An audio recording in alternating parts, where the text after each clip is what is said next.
Hi guys, ẹ káàbọ̀ jèrè. Ṣé wà?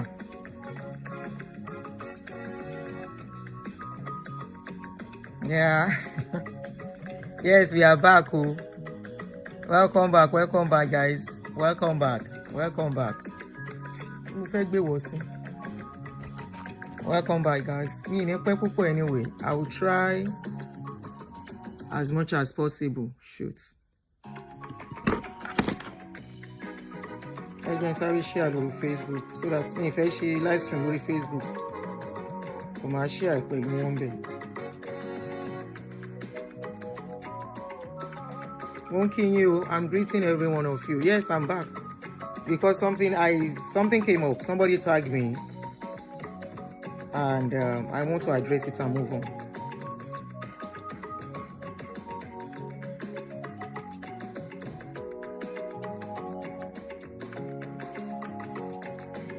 So Oriyomi has responded back to me.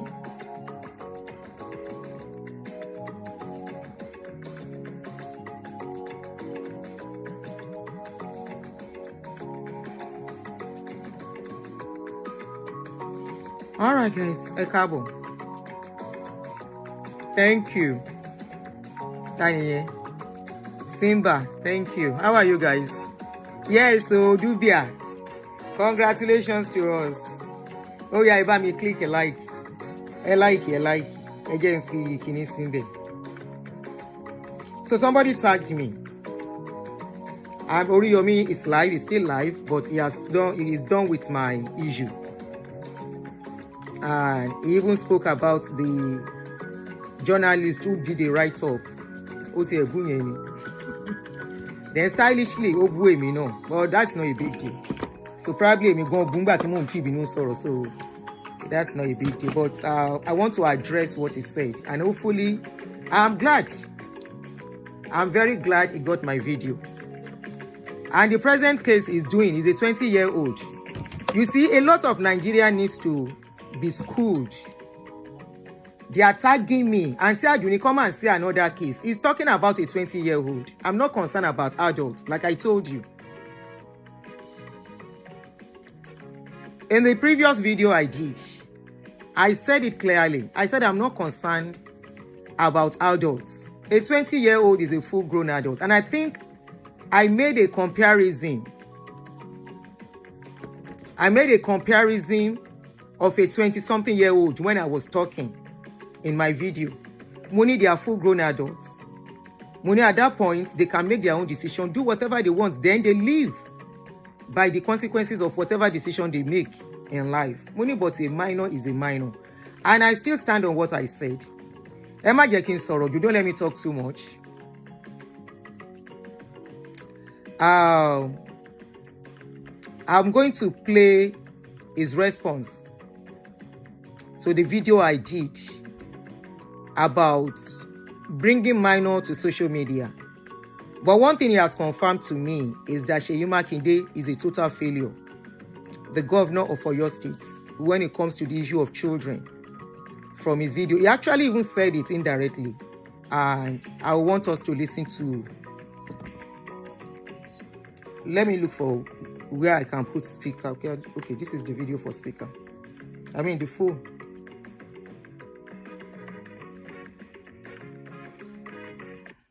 So for some of you that may be new to the case, this is a case of a broadcaster who broadcasts on social media, who brings minor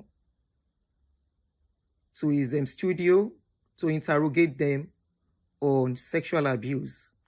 Yes, he covers their face, but he mentions their name. Not only mention their name, he asks them some sickening questions, which was why I said this is totally unacceptable. For the fact that many people see it as normal doesn't mean it's normal. It's not right. If you want to help these children out of camera. Do whatever you need to do out of camera and don't allow the perpetrators to go. Hand them over to police.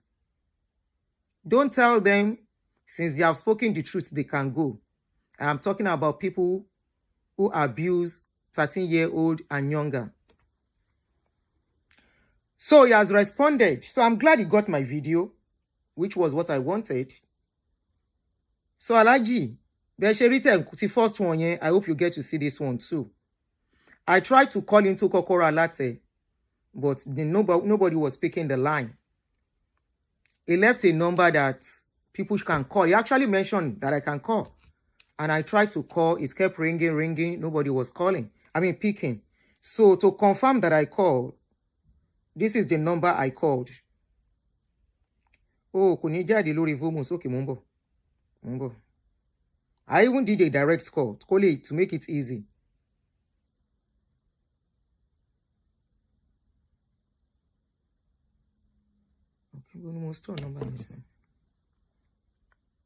Okay, I think I stored it here. Yeah. So the number I called is +234 704 700 8871. So that was the number I called. It rang and there was no response. So I want us to listen to what he said, his response to the video I did. And I'm going to respond along the line. I'll be giving him his reply here. And I'm glad they're exposing that they are useless in that country the more, especially our leaders. In my last video, I specifically said, yes, I came for him earlier, but the second video I said, I blame Seyi Makinde on what he's doing. Of course, we have to still mention him because we saw the show on his page. Or YouTube. Okay.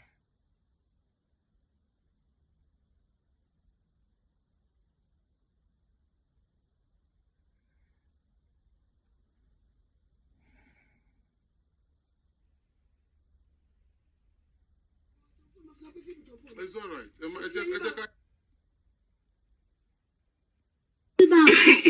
Bàbá rẹ̀ gbẹ̀rẹ̀ ẹnu wọ́n gbọ́ létí etí ó sì mọ ròyà rẹ̀.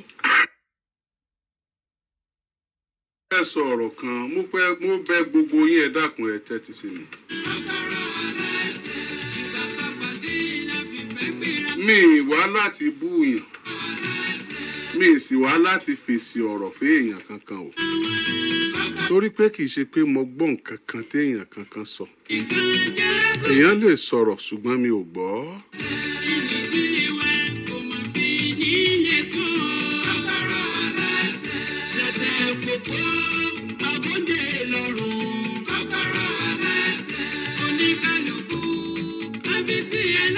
Ẹ̀yin tí ẹ máa ń wò wá lórí Facebook. Ẹ̀yin tí ẹ máa ń wò wá lórí TikTok. There is a misconception. Àwọn ọ̀rọ̀ kan wà tí ò jọ yíra wa. Ẹ jẹ́ àlàyé ra wa díẹ̀ sí. Gbogbo ìgbà tẹ́ bá ti ń sọ̀rọ̀, bóyá ẹ fẹ́ kọ́ ni ní ọ̀rọ̀ ni àbẹ́ fẹ́ sọ jáde lọ́rọ̀. The professionalism you are talking about. Ẹ má máa lọ bẹ̀ mọ́ because you are referring to a professional.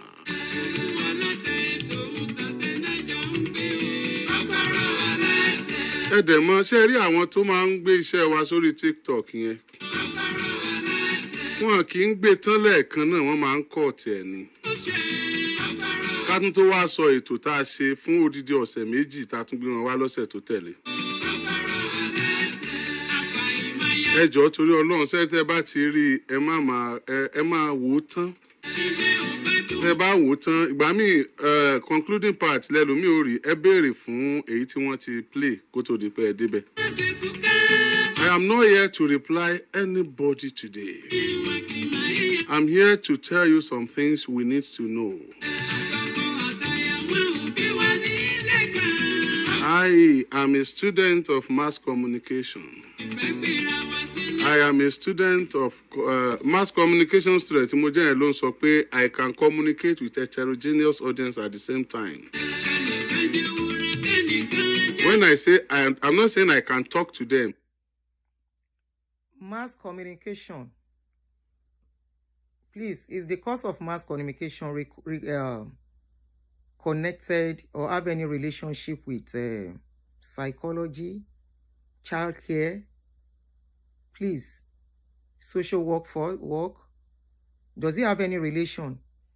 Does it have any relationship to do together? How is mass communication got to do with issues of children? Because those are special courses that you have to do. They are very, very special courses that you have to continue to renew your license to be sure you know what you are doing so you don't make mistake.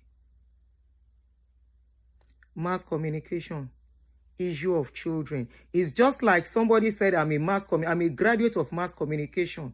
Then I can work in the hospital because I can communicate. Alaji, ẹ tún gbé gbági o. Ẹ gbé gbági. Mass communication has nothing to do with children's safeguarding and protection. You are not a social worker. You are not the police. I stand on that. You said you are a student of mass communication, a graduate of mass communication. Sherry, pé to mix it up fúnra yín. I'm glad you introduced yourself by yourself. When I say I'm not saying I can talk to them. I said I can communicate. Tí mo bá ti ní mo lè communicate yẹn, ó mean pé ọ̀rọ̀ tí mo fẹ́ sọ yóò yé wọn. By virtue of my profession, and I'm a student of linguistics. Níbi tí wọ́n ti máa ń rọ èdè, àwọn alágbẹ̀dẹ èdè. Linguistics. What has it got to do with iṣẹ́ ọmọdé Alhaji? Linguistics, that is learning of language nìyẹn. Ẹ jọ̀ọ́ nítorí Ọlọ́run, what has it got to do with child protection and safeguarding? Criminal issues that the law enforcement are to handle. It's just like you are telling us, a job of a police is related to linguistics. Okay, it can be related. A job of a nurse is related to linguistics. How is that related, Alhaji?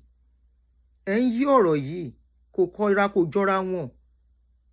Alhaji, kò jọra wọn rárá. Ṣé rí pé mo kàmú sìn? Because mo ti rí pé along the line you have little fault, but we don't want you handling issues of minor. That's all we are saying.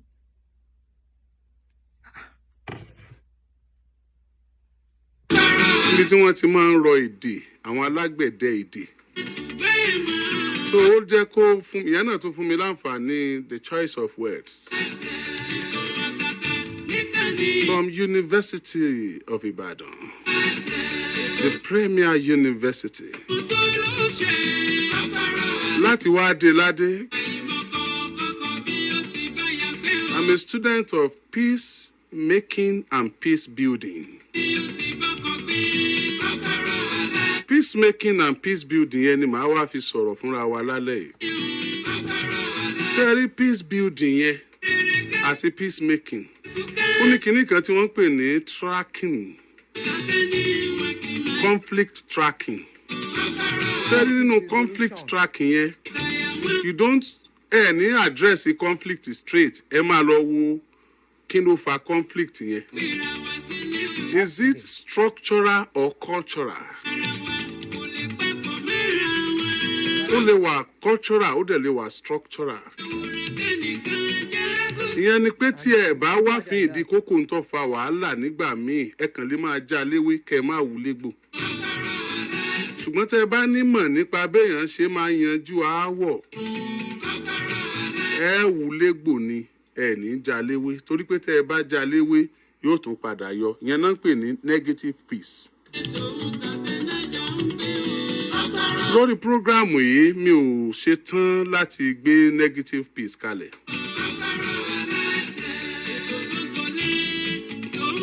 positive one là ń ṣiṣẹ́ lé lórí. ẹ wá jẹ́ n padà lọ sórí gbogbo case tá a máa ń ṣe. ní ọdún kan péré a gbọ́dọ̀ kọ́kọ́ study environment tá a wà. ẹ jẹ́ kí n fi orin ilẹ̀ kí n kọ́kọ́ sọ̀rọ̀ dáadáa. a gbọ́dọ̀ kọ́kọ́ study environment tá a wà. Environment wo la wà? A wà ní Nàìjíríà. Ṣé ní Nàìjíríà tí mo kọ́kọ́ dárúkọ yẹn? Ó kọ́kọ́ jẹ́ pé gbogbo ẹ̀yin tẹ́ ẹ bá wà nílùú èbó tẹ́ ẹ bá fẹ́ dá sétò tá a ṣe pátá abẹ́fẹ́ comment Alhaji ó sọ dáadáa Alhaji ó sọ dáadáa tó yẹ pé ẹ wà nílùú òyìnbó ẹ kọ́kọ́ gbàgbé nípa pé ẹ lè dá sí dáadáa. Because if you are talking about the constitution Nigeria tẹ́ ẹ mọ̀ nípa rẹ̀ ọ̀rọ̀ ọ̀nù ìwé lẹ́ ń sọ. And they were practical because you are not here. Alhaji, tẹ́ bá lọ check Lagos State. What you say they cannot, because we are here, people you jubila fingu. They are doing the exact thing. Ton ṣe níbí, wọ́n ṣe ní Lagos State. Wọ́n dẹ̀ ń rí ṣe ní Lagos State. Fún àwọn nǹkan tí mo agree pẹ̀lú, ẹ rí pé mi ò sọ̀rọ̀. Wípé some problems, the root cause could be the reason why we are seeing the result of today. But must we stay? Ṣó yẹ ká dúró lórí pé root cause tí nǹkan tí ń bàjẹ́ ká tún wá continue ẹ̀ bẹ́ẹ̀. Nǹkan tèmi ń sọ nìyẹn. Mi ò condemn gbogbo iṣẹ́ tẹ́ ń ṣe, and I'm not still not condemning your job. I blame Seyi Makinde in all of this, and I will still continue to blame Seyi Makinde. Yes, initially tí mo bọ́ta ìtara abíamú ni mo kọ́kọ́ fi sọ̀rọ̀. Because gbogbo àwọn ọ̀rọ̀ tí ẹ̀ ń bi àwọn ọmọ yẹn ó wrong in the face of their abusers. Ohun àwọn ọmọ yìí, people can recognize them. Àwọn tó mọ̀ wọ́n, and those videos are there forever. Lagos State, nǹkan tẹ́ ń sọ pé kò ṣeé ṣe yìí, Lagos State is doing it. Before the fact pé a wà nílùú òyìnbó, kò sọ pé à ń ṣọmọ Nàìjíríà mọ́. So anything tó bá concern Nigeria, ó yẹ concern wa. Any part of Nigeria.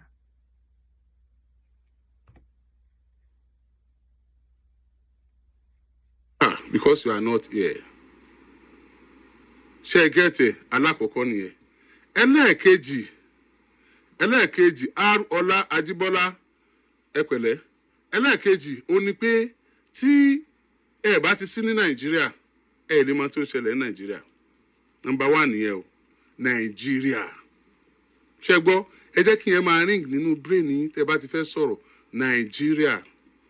Ṣé tẹ́ bá fẹ́ sọ̀rọ̀ ńgbà yẹn tẹ́ bá ti mọ̀ pé we are referring to Nigeria, not America tẹ́ wà, not London tẹ́ wà, not Europe tẹ́ wà, not. Alhaji mi ní bá yín ṣe ebú. Ẹni kó máa ring nínú brain wa. Pé lóyìnbó la wà. Ẹni referring, if you want to refer to Nigeria.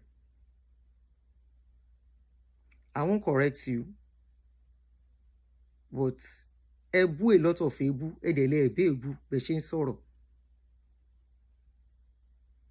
Tí ó bá ń ṣe pé Nàìjíríà ìlú, tá bá dẹ̀ ń sọ pé Nàìjíríà ìlú yẹn ń ṣe ìlú. Àwọn kan wá sunkún pé wọ́n ń demarket Nigeria. Why will somebody who said is a graduate of mass communication be handling the cases, criminal case in Nigeria? Please tell me how that makes sense to you, especially cases involving minor. I am not talking about the adults. Mi ò sọ̀rọ̀ nípa adults. Kọ́ sọ pé adults, wọ́n bú adults, wọ́n lu adults.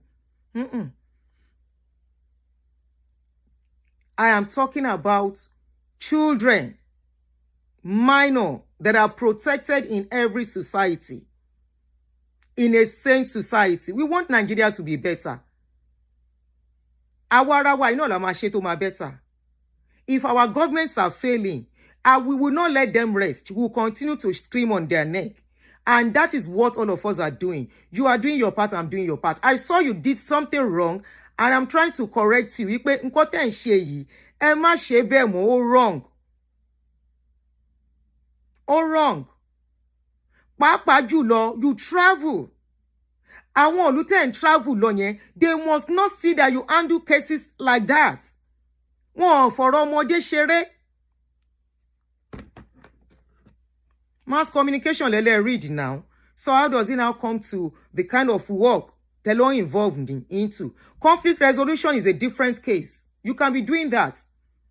But not when it involves children. That you will now put minors in your studio, asking them how many times no ba won sùn. Ta ló kọ́kọ́ bá wọn sùn. Kí ni type color boxers. It's very wrong. Not Europe tewa, not Dubai tewa, not Asian countries tewa. Number 1 here, Nigeria. Alhaji, nobody needs to be in abroad or in Nigeria. Lagos State, I repeat, Lagos State tó wà lẹ́yìn kùlé yín. Lagos State and Ibadan, they are like this, lẹ́gbẹ̀ẹ́ ara wọn.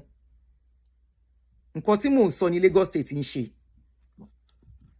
Exactly what I'm trying to say is what Lagos States are doing. Now, you shot yourself in the leg in this video. But that can sing. Ma jẹ́ kẹ́ máa sọ̀rọ̀ lọ. Tẹ́ bá ti débi tẹ́ ti shoot ara yín lẹ́sẹ̀, and I will stop it. I will now talk. Ẹ shoot ara yín lẹ́sẹ̀ when you were talking in this video. Seriously, tell them. Stay wa. Number 1 here, Nigeria ni. Ẹ kò gbé Nigeria lẹ̀. Nigerian factors. Ó gbọ́dọ̀ affect gbogbo tá bá fẹ́ ṣe. Number 2, ẹ tún wá wò pé ibo wà ní Nigeria. Bá ṣe lè sọ̀rọ̀ ní Ìbàdàn, ní Ọ̀yọ́ state, nílẹ̀ Yorùbá. Ó yàtọ̀ sí bá ṣe lè dájọ́ rẹ̀ ní Kano, ní Kaduna, ní Sokoto. Ó yàtọ̀ sí bá ṣe lè ṣe ní Benin City, Rivers State àti bẹ́ẹ̀ bẹ́ẹ̀ lọ. Ó yàtọ̀ síra wọn. Kí ló dé tí you are just blanket judgment len give. Understand it dáadáa. Now, ẹ wá máa bọ̀ níbi tí mo wà, níbi tí ó ti yé yín dáadáa. Okay. Nílùú Èbó tẹ́ ẹ wà. Ṣé ó ṣeé ṣe? So possible kí ẹnìkan fún ọmọ ọdún 13 lóyún kó dẹ̀ dórí rédíò kó tó rí solution? Kò possible. Nílùú Èbó tẹ́ ẹ wà. Kò possible because ìlú òyìnbó ń ṣiṣẹ́. So máa dórí rédíò sá. Kò possible. Tí kódà news gan ò lè gbé. News máa gbé. Tí tẹ́ bá máa gbọ́, ẹ kàn lè gbọ́ lẹ́nu ẹni tọ́rọ̀ ṣẹlẹ̀ sí àbáwọn kan tó sojú wọn tán kàn sọ. Tẹ́ bá dẹ̀ sọ fún gan, wọ́n máa sọ ibi tí ẹni tó dé. Alhaji, news máa gbé. Wọ́n á sọ ibi tó ti ṣẹlẹ̀. Wọ́n á sọ nǹkan tó ṣẹlẹ̀. Wọ́n á sọ orúkọ ẹni tó ṣe, ṣùgbọ́n wọn ò ní dárúkọ ọmọdé yẹn débi pa àwọn agbóhùn ọmọ yẹn. Wọ́n máa sọ irú news bẹ́ẹ̀ yẹn, wọn ò tiẹ̀ kí fi ń bò. Alhaji, ẹ má bínú o, sorry my new Yoruba speakers.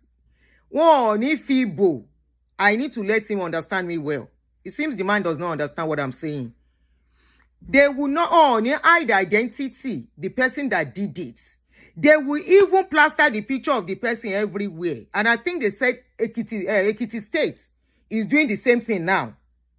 Ekiti State now puts people who do such things on sex offenders list. And they paste their picture everywhere in Ekiti. So we should give it to Ekiti State now, true. We should give it to them too. Alhaji, get it wrong in Benye. So that they can protect other people, other minors in that neighborhood. Area nye, agbègbè nye, wọ́n máa gbé sí gbangba. Lágbájá báyìí o, òun fojú rọ́mọdé o, predator ni o, tó bá rọ́mọ o, nǹkan báyìí ló máa ṣe o. Wọ́n á tún jẹ́ kán mọ̀. Lẹ́yìn tó bá ṣẹ̀wọ̀n tán. Kí ni mo sọ? Ẹni yẹn máa ṣẹ̀wọ̀n. Tó bá máa fi jáde lẹ́wọ̀n, wọ́n wá gbé síta. Bọ̀ kó tó lọ sẹ́yìn, tán bá ti dájọ́ ẹ̀wọ̀n ẹ̀ ni wọ́n á ti ṣe gbogbo information yẹn, wọ́n á ti couple it together, wọ́n á dẹ̀ jù síta. A ṣẹ̀ṣẹ̀ post kan lánàá tí UK ṣe ní sà. Alhaji Sako, mo jù ẹ́ lọ. Sọ tẹ́ bá dẹ̀ sọ fún gan, wọ́n máa sọ ibi tí ẹni tó dẹ́rù kan yẹn wò, ibi tó wà ní time yẹn ni. Àbí ká máa sọ dí tán fi tì mọ́lé àbí ìdí tó fi ní problem ní ìlú Èbó nìyẹn o. Ó dá so possible kí wọ́n pààyàn kó jẹ́ pé ẹni tí wọ́n pààyàn rẹ̀ ìní ó tún wá máa wá owó kiri láti tọ́jú láti ṣẹjọ́ wípé wọ́n pa èèyàn òun lọ́dọ̀ yín bẹ́ẹ̀. kò possible. Is that possible? Nigeria useless ni. It is not possible. Bẹ́ẹ̀ni, I stand. You are right on that. ọ̀pọ̀lọpọ̀ ẹ̀yin tẹ́ ń sọ̀rọ̀ yìí, you are not helping the situation. In what way? ẹ lójútì ni. Ọlọ́run gbọ́. Tó bá jẹ́ pé ẹ lójútì ni. Oriyomi. Òòṣà tó yẹ kẹ́ ẹ mọ kóbìlé. Irú òbí wo? Ilẹ̀ ń wẹnu sí lára. Èyí tó Oriyomi ń gbé wá ìṣó nìkan ní í ṣẹlẹ̀ ni nínú adúrú tí ń ṣẹlẹ̀. Tí àwọn míì ọ̀fẹ́ gbé wá, ẹ kọ́kọ́ bẹ̀rẹ̀ pé kí ló dé tí wọ́n ń gbé wá dọ̀ Oriyomi. Number 1 ni pé wọ́n ti test Oriyomi inside out. Wọ́n ti mọ ohun tó Oriyomi lè ṣe. Wọ́n ti fi ọ̀pọ̀lọpọ̀ dán Oriyomi wò. Wọ́n ti mọ ohun tó lè ṣe. Tẹ́ bá ti fẹ́ jáde, ẹ máa jáde wá. Ẹ máa béèrè tí ó bá yé yín ká máa láyé yín ni. Ọlọ́run gbọ́, a ní bá yín jà rárá. Ẹ tẹ́ fẹ́ bá sọ̀rọ̀ kì í ṣe blogger. Kò ní bú yín. Ó ti sọ tí ò dáwọ́ ẹ tan lójú. Ẹ má ṣe bẹ́ẹ̀ mọ́. Àlàyé tí màá kọ́kọ́. Alhaji àbí Oriyomi, mo mọ̀ ọ̀rọ̀ tó bá tún máa búyàn ńkọ́. Tó bá tún máa búyàn ńkọ́. Anyway, ó ń ṣe blogger ni ẹ bá style. Tó bá tún máa búyàn ńkọ́. Fi mọ̀ pé ẹ̀yin gan ẹ fail. Gbogbo ẹni tó sọ̀rọ̀ lórí ọ̀rọ̀ Rọ̀fíà, gbogbo yín lẹ fail.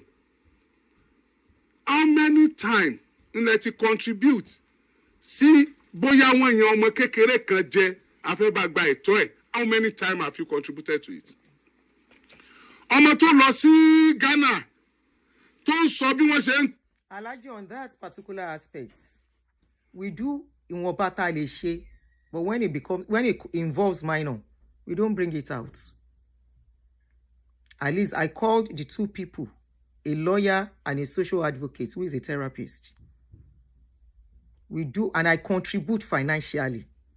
I still sent money on the case, which case no fair sheti mo send owo. That woman, that the child, that the husband buy, mo send owo si won niwonba tí mo ní. We do, but we don't come out to speak about it, especially when it's involving minors. Kini mo ṣe show. Okay, bá mi turn on your thing get dark. Especially when it's involving minors. You don't bring cases of minors outside, and which is what I am talking about. Lagos State, almost every day, take cases of minors. They don't publicize it. Neither do they bring it outside. That is why you think they are not doing it. The others are not doing it. A lot of people are doing it. There are a lot of abuse of advocates coming up now in Nigeria, especially concerning children and female. They are working. They are working day and night. Before you know it, and they have a team. Wọ́n ti sáré lọ síbi báyìí, wọ́n ti lọ gbéyàn báyìí, wọ́n ti lọ sáré lọ. Ìgbà mi òru ni fóònù mi máa dún. Aunty Aduni, bye. What is going on? We are going there now. Somebody said ti gbé nìyẹn, àti gbé. Mo ní good. Kò gbọ́dọ̀ bọ́ o. Why don't involve me? They are involving me so that in case case yẹn ò bá fẹ́ lọ the right way, somebody like us can use our platform to amplify cover up. Alhaji, a lot of people are doing it. Maybe in Ibadan, you are the only one. And that is why. And the particular case so which involves children is not even supposed to be in your care. I stand on that. It just shows that Seyi Makinde has failed woefully. He failed. Seyi Makinde failed. To it. Ọmọ tó lọ sí Ghana tó ń sọ bí wọ́n ṣe ń tò àwọn ọmọ Nàìjíríà tí wọ́n ń bá wọn sùn. Ọlọ́mọ ọdún 10 wà nú àwọn. Ọlọ́mọ ọdún 12 wà nú àwọn. Ọlọ́mọ ọdún 13, ọmọ ọdún 14, ọmọ ọdún 16. Ó ní bí wọ́n ṣe tò àwọn nu. Bẹ́ẹ̀ làwọn kan náà ń test bí pé bó ṣe rí lọ́ọ̀ nìyẹn. wọ́n máa ń lé àwọn ọmọ Nàìjíríà lẹ̀ bí ẹni léṣu ni. Okay, ọmọ ètò wa padà dé yìí. How many of you inú ti ràn wá lọ́wọ́ rí bóyá gbé ọmọ kékeré kan wá tí wọ́n yàn jẹ tí àwọn òbí rẹ̀ tí wọn ò lówó lọ́wọ́ tọmọ ẹ̀ náà wà vulnerable?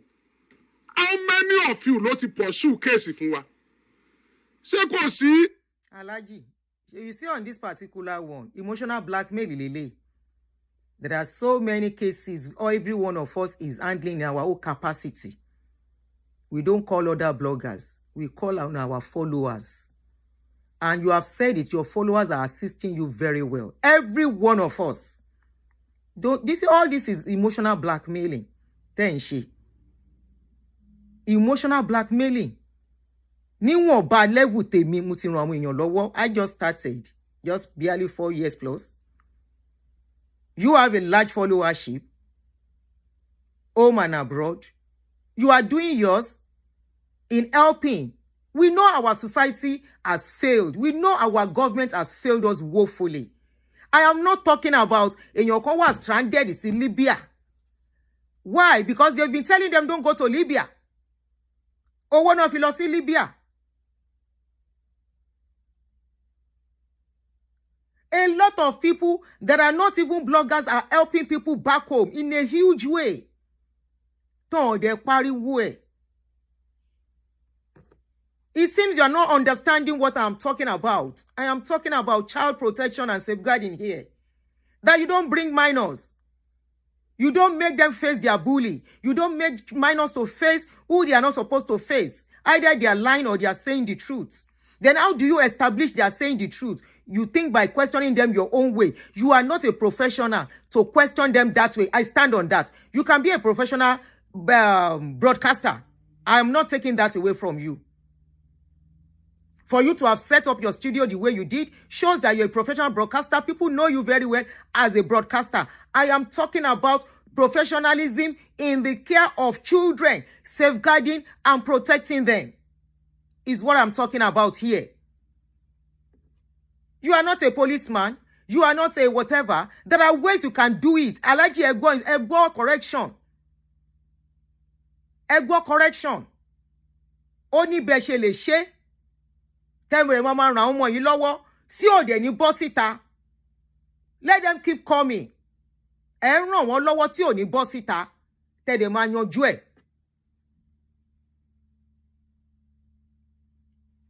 Oṣù kéèsì fún wa. Ṣé kò sí àwọn tó máa rí sàtọ̀ ọmọdé tẹ̀ ń pè yẹn ṣé wọn ò sí láyé ni? Túndé fídíò ọmọ yẹn tí wọ́n ní mínísírì ká máa wá ọlọ́pàá kí ó ń dà fídíò ọmọ yẹn dà so ó wà lọ́wọ́ ẹ wá bá ń fi síbì torí pé tí èèyàn bá ń dákẹ́ tí ó sọ̀rọ̀ nígbà míì ìdákẹ́ èèyàn ó lè jẹ́ kẹ́ ẹ rò wípé ẹ gbọ́n lóòótọ́ lẹ sì gbọ́n ẹ̀gọ́ ẹ̀ ṣe dìndìnrín ṣùgbọ́n yẹn tí ń ṣẹlẹ̀ òye yín ẹ máa béèrè tí kò bá yéèyàn ì máa béèrè. Ìwọ gangan ló understand nǹkan tá à ń sọ. Ìwọ ló understand nǹkan tá à ń sọ. Ó dẹ̀ understand bó o fẹ́ fagídí because o fẹ́ sọ fún àwọn tó ń ṣiṣẹ́ àwọn tó wà níbi tó wà o fẹ́ prove fún wọn pé you've not made an error. You don't want them to see you as somebody who has made a mistake. But you've made mistake. That is just it. You have made mistake. Ṣé báyìí kan máa wo ni? Ẹ wo, ẹ gé, ẹ fi create content. You don't care what we are going through here. You don't care the enemy we are making by doing this thing. You don't care iye ọ̀rẹ́ wa tó ti dọ̀tá látara pé wọ́n fẹ́ dọwọ́ bo aburú ìmọ́lẹ̀ tá a yarí pé kò ní ṣe dọwọ́ bo. You don't care wípé ìjọba ní support wọn no matter how small lórí tá à ń ṣe. You don't care pé nítorí yẹ kí ìjọba ó gbé lérí àwa là ń náwó àpò wa sí. The other time I was telling you about the matter we have in court, the matters. Ta ní ní court. Ẹjọ́ mélòó la win lẹ́nu ọjọ́ mẹ́ta yìí? Méjì. Ẹjọ́ ta ní court bá ṣe bá yín sọ̀rọ̀ kò í ṣe kékeré. Is these are cases of obìnrin kan nígbà adults? tá à ń ṣe kéèsì àǹtí Kẹ́hìndé Auntie Kẹ́hìndé ó dẹ̀ ṣẹ́gbọ́n. sẹ́ẹ̀lì 500,000. Adults. A dẹ̀ fẹ́ pursue mátà àǹtí Kẹ́hìndé tí wọ́n yọ wúńbù wọn lọ wípé bóò ni wọ́n ṣe compensate àǹtí yẹn ọmọ nílẹ̀ yìí tí ọ̀rẹ́ ń tọ́jú ẹ̀ yìí ẹni tó fún lóyún kò mọ̀ pé òun fún lóyún táàfà yẹn fi padà bá sùn táàfà wa sọ pé àǹtí Kẹ́hìndé ṣèṣekúṣe meanwhile káàfà ó tó fẹ́ àǹtí Kẹ́hìndé ní àǹtí Kẹ́hìndé ti lóyún fún normal ọkọ gan táwọn ẹbí wọn fà wọ́n fún. Nobody talked about that. A fẹ́ gbẹ̀tọ́ àǹtí Kẹ́hìndé fún wọn nítorí pé wọ́n yọ ohun bà àǹtí Kẹ́hìndé láì jẹ́ pé àǹtí Kẹ́hìndé mọ̀ sí. Wọ́n take advantage condition tá àǹtí Kẹ́hìndé wà. Èèyàn kan wá send 500,000. Ẹ lọ fi bẹ̀rẹ̀ case ká institute case. Lẹ́ni ẹ bá pè wọ́n send 1 million. Wọ́n send 1.5. Ẹ lọ fi bẹ̀rẹ̀ case. Ẹ lọ fi 500,000 bẹ̀rẹ̀ case. Ẹ pa àǹtí Kẹ́hìndé kan wá gba 1 million yẹn kan máa fi ṣiṣẹ́ lọ ká máa ṣe case tó kù lọ. I've not seen the money. Mi mọ̀ kankan pa owó yẹn. Tí àǹtí Kẹ́hìndé fi wá pé wọ́n náà ti fún yín lówó wọ́n ní káwọn wá gbà. These are adults, full grown adults. Ká má ṣe mátà yẹn mọ́ ẹ tún bá ń wó mi táì ṣe mátà ni gbogbo owó yẹn àǹtí Kẹ́hìndé ò rí bí kankan tọ́ka sí pé ó wà nísìn wọ́n ti padà ná tán lórí ọmọ yẹn. So wọ́n náwó yẹn tán lórí ọmọ yẹn kò sí ẹni tí ọmọ gbọ́ bùkátà lórí ọmọ yẹn báyìí kò dẹ̀ sí ẹni tó hospital tán ti yọ ohun bà àǹtí Kẹ́hìndé wọ́n ń ṣiṣẹ́ lọ báyìí o kò sí nǹkan kan o tán ti ń wo èèyàn báyìí tán sọ pé tán sọ genotype ẹ̀ láì ṣe test kò sí nǹkan kan bẹ́ẹ̀ o kò sí ẹni tó béèrè wọn tó yẹ wọn lọ́wọ́ ẹ̀wò mọ́ o. I could remember mo wà ní London mo wá rántí mátà àǹtí Kẹ́hìndé yẹn àtàwọn mátà tó ti wà precipitated tá àti ṣe nǹkan kan ẹ̀yin yẹn wa ẹ̀ ṣe jẹ́ fọ́ọ̀mù bọ́dì kan fún kọ́kọ́rọ́ alátẹ ká ní pọ́ọ̀sì kan tí a máa contribute sí àwọn tó wà vulnerable táwọn èèyàn ń yàn jẹ yìí kó jẹ́ pé tá a bá owó yẹn là á máa mú tá a fi máa ṣe kéèsì fún wọn a ṣe kéèsì kan kò tí ì tóṣù kan sìn kè tóṣù kan ọ̀làdà kéèsì wo ni kéèsì tó wá gbowó lọ́wọ́ mi fún yẹn náà. Good, thank you. Máa nǹkan tá a gbé wá sórí ètò yìí tó nìkan rèpọ̀ èèyàn méjì ó rèpọ̀ ọmọ 8 years ó rèpọ̀ ọmọ 9 years tẹ́jọ́ ń gbénu ilé kan náà. Ìgbà tẹ́ ti gbé tọ́ba náà ó ti tàn kò sí táwọn fi ṣe àwọn olówó wọ́n rèpọ̀ ọmọ ọdún 8 wọ́n rèpọ̀ ọmọ ọdún 9. 8 and 9. Ọ̀rẹ́ bàbá wọn ní o. Ẹ máa gbọ́ o. Ǹjẹ́ ẹbí mi ń pa kéèsì yẹn? Làwọn ọlọ́pàá wá ní torí pé ó jórí Yọmí wá nǹkan kan wá kán fi ṣe filing ṣe nǹkan kan ẹ máa gbọ́ kán fi ṣe case file kán fi ṣe nǹkan kan àwa wá owó mo wá fún Ọlá ní owó ẹyọ kan wá ní pé kéèsì méjì ni ×2 lówó yẹn wọn ẹjọ ẹ bá ń ṣe transfer fọlá lótó tí mo fẹ́ fún Ọlá ní owó yẹn mi ò ní àkáǹtì mẹ́ta ni mo ti ṣe transfer owó tí ọwọ́ 200,000 àkáǹtì mẹ́ta ṣé owó yẹn pọ̀ lákáǹtì mi dé level yẹn àkáǹtì mẹ́ta ni mo ti ṣe transfer owó tí ọwọ́ 200,000 just because mo fẹ́ make sure pé àwọn ọmọ yẹn gba justice ọjọ́ ìwọ̀n náà lọ court wọ́n lọ court wíìkì wọ́n ti lọ báyìí. Mo fẹ́ tọrọ fún gbogbo yín ká lè mọ̀ pé àwa gan ó yẹ ká dọwọ́ bojú à ń wò à ń rẹ́rìn à ń wò à ń ṣe ibo la ayédèdúró yìí à ń sọ̀rọ̀ what has ever been your contribution láti mú àwọn ìwà burúkú yìí kúrò láwùjọ wa what have you ever contributed to this program? Nothing.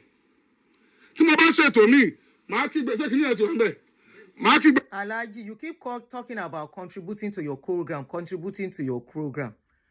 How many other people's program have you contributed? You know to contribute to see.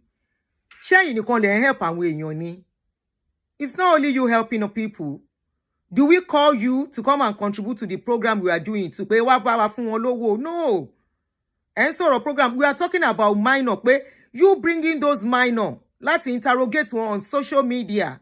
Ó dà pé get nǹkan tá ń sọ. bringing minors to interrogate them on social media is against their rights. It's like putting them on another level of abuse. Ẹ jọ̀ọ́ kí ni abuse? Bí ìgbà ẹ tún ní àwọn ọmọ yẹn lára sí ni pẹ̀lú àwọn questions tẹ́ ń béèrè. Ẹ ń sọ̀rọ̀ contribution. Nǹkan tẹ́lẹ̀ ń ṣe yìí, there are people doing more. Tán ọ̀dẹ̀ jẹ́ káwọn èèyàn pọ̀ sọ fáwọn èèyàn. After all, number one, stream lórí social media, you are making money from it on all your platforms. Number two, people contribute. They contribute to you. Any funding now that people, without you asking, they send money to it. It's for this kind of a thing. Pé kẹ́ máa lò fún. So what is the complaint? Ẹ̀yin lẹ gbéra yín sílẹ̀ pé fẹ́ máa ṣerú iṣẹ́ báyìí. But we are saying you are making some mistakes, some errors by bringing these children to the public to interrogate them, shame them, bully them, and all the rest. Wọ́n parọ́, wọn ò parọ́. They are vulnerable. Kí ni vulnerability ní Yorùbá? They are wọ́n strong bí àgbàlagbà. Nǹkan tá à ń sọ nìyẹn. Ẹ má gbé wọn jáde. Nípa ẹ̀ ṣe dáadáa. Ẹ má gbé wọn jáde sórí social media. Ẹ má fi wọn ṣe nǹkan tí gbogbo èèyàn máa rẹ́rìn lórí ọ̀rọ̀ wọn. Ọ̀rọ̀ ọmọdé tán bá sùn kò ń ṣọ̀rọ̀ yẹ̀yẹ́. Ọ̀rọ̀ ọmọdé tán bá sùn ó máa ń jẹ́ kẹ́lòmíì ní trauma. Ìlú tó bá ń work tí wọ́n bá ṣerú ẹ̀. Ẹni tó bá ní trauma yẹn ó lè sue yín. Nǹkan tí mò ń sọ nìyẹn Alhaji. Ẹni tó bá ní trauma rú nǹkan bẹ́ẹ̀ yẹn tó ti nírú experience yẹn tẹ́ bá ń ṣerú show yẹn tẹ́ gbé sí public tẹ́ jẹ́ káwọn ọmọ yẹn máa sọ̀rọ̀ wọ́n lè ti torí ẹ̀ sùn yín nílùú tí nǹkan ti ń work. Nàìjíríà ni ò ń ṣèlú. Mi ò dẹ̀ blame yín, mo lè try. Ìtara bí amọ́ jẹ́ kí n sáré fò jáde initially. Mo dẹ̀ padà mú sọ̀rọ̀. Mo ní kíní yìí wrong. Ẹ má ṣe bẹ́ẹ̀ mọ́. Ní kẹ́ má try, kẹ́ má ṣiṣẹ́ yín. Nigerian government náà dá gbogbo eléyìí sílẹ̀. Èèyàn kan á sọ pé òun wá ń ṣerú nǹkan báyìí lÉkòó ni. Èkó ń ṣiṣẹ́ wọn lọ now. Èkìtì náà ti follow suit. A fẹ́ kí Ìbàdàn náà follow suit. Nonsense yẹn ti pọ̀ jù ní Ìbàdàn. Pé ọmọ yẹn kọ́ báyìí. Tí mo bá ṣètò mi màá kígbe pé ẹ gbà wá o, ẹ̀yin tẹ́ naptipu, ẹ̀yin tẹ́ rí tí bẹ́ẹ̀ ṣe ń gbẹ̀yàn lọ Libya, tẹ́ ṣe ń ṣe òwò ẹrú, ẹ̀yin tẹ́ ṣe kinní kan, ẹ̀yin tẹ́ ń ṣe fáwọn obìnrin, ẹ̀yin tẹ́ ṣe fáwọn ọmọdé, ẹ yọjú sí wa o. Ààrẹ nìkan kan.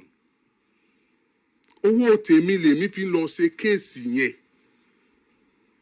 Owó mi tó yẹ kémi náà ò fi jẹun lèmi fi ń ṣe kéèsì yẹn. Ẹ̀yin ò pé kí ni ká ṣe ká fi ṣe ń pa kéèsì yìí. Ọmọ tẹ́ ẹ̀dẹ̀ ń sọ. Bàbá kan wá sórí ètò yìí, ó jókòó. Ọmọ ọdún 10 àbọ̀ ọmọ ọdún 9 lọmọ òun. Tó ní bàbá àwọn bóun sùn. Ó dẹ̀ ṣàlàyé bí bàbá ṣe bá sùn. Wọ́n wá mú un báyìí, wọ́n mú un lọ sí abẹ́ igi kan nínú igbó. Wọ́n wá bóun sùn, wọ́n wá ṣe báyìí, wọ́n wá ṣe báyìí. Lórí social media. Bàbá yẹn ò lè sọ nǹkan kan mọ́. He was perplexed. Kò mọ tí ó sọ mọ́ pé òun tó ń dẹ̀ ṣe bẹ́ẹ̀. Questioning tí wọ́n bá fi ẹ̀sùn kan yàn kéèyàn béèrè tọ́rọ̀ bá ti dà báyìí kò sí béèrè tó pọ̀ jù o. Ọmọ yẹn wà mọ́ kò ní trauma kankan ó dá pé kò sí nǹkan kan tó ṣe é. Ẹ̀rọ nìyẹn Alhaji. Bàbá ńlá ẹ̀rọ nìyẹn. Wípé tòrọ ọmọ parọ́ mọ́ bàbá ẹ̀. Ọmọ yẹn ní trauma. Nǹkan kan tí ń ṣe ọmọ yẹn ló ṣe parọ́ mọ́ bàbá ẹ̀.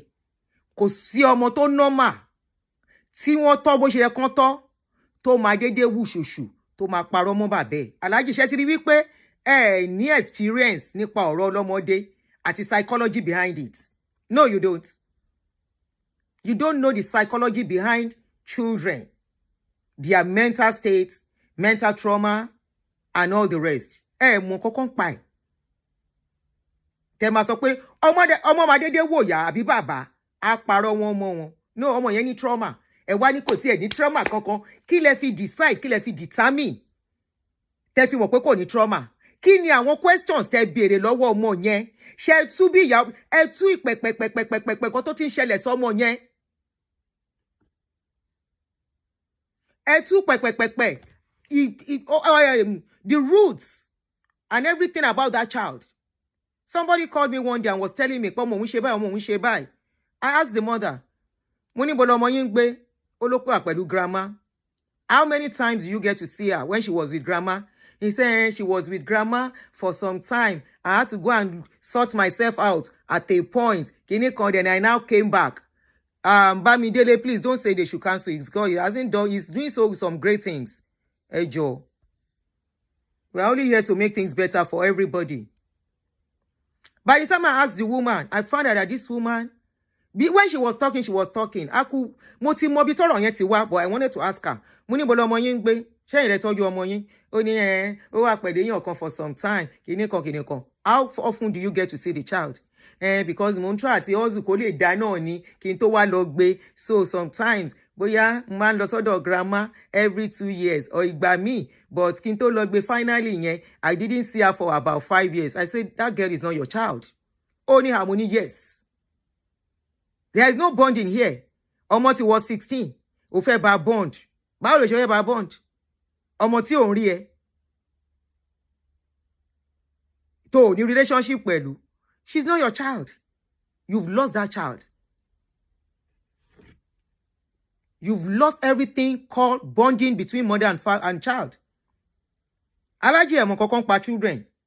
Ẹ̀mọ̀. Ó dá pé kò sí nǹkankan tó ṣe é. Ẹ tún wá sọ́dọ̀ wa. Ẹ wá wo àrà tí àwọn ọmọ ọdún 10 ń dá.